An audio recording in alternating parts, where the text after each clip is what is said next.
ជាប្រពន្ធខ្ញុំធំភ្លើនមុតទុំឲ្យរាល់តែថ្ងៃធំភ្លើនមុតទុំឲ្យរាល់តែថ្ងៃ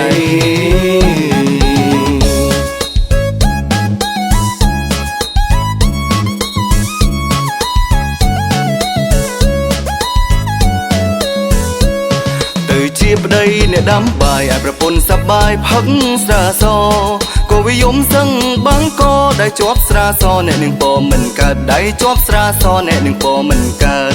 ការពិននាងបោកចង្កូនប្រើឲ្យខ្ញុំបំរើបាយឲ្យតឹងសង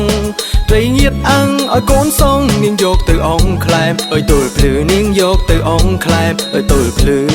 មិនដែលថាបានជួយមើលកូនរបបកូនយកទៅក្លែមកើឲ្យកូនបាយជាមួយអំបិលនាងផឹងសៃកលសបាយក្នុងវងនាងផឹងសៃកលសបាយក្នុងវង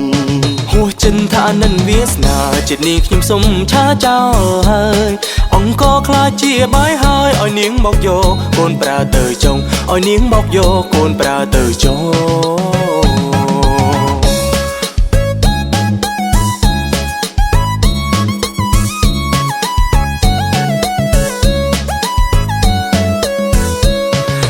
ជាប្តីអ្នកដាំបាយឲ្យប្រពន្ធសប្បាយផឹកស្រាស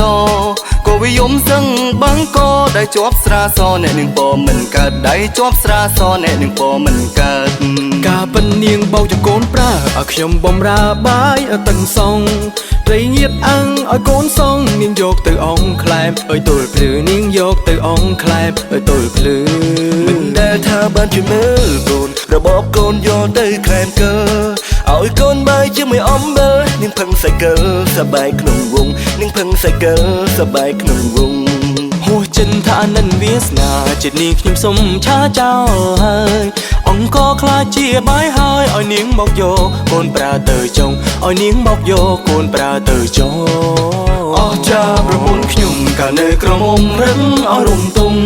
ដល់បានខ្លាយជាប្រពន្ធខ្ញុំធំភ្លើនមុតទុំឲ្យរាល់តែថ្ងៃធំភ្លើនមុតទុំឲ្យរាល់តែថ្ងៃធំភ្លើនមុតទុំឲ្យរាល់តែថ្ងៃ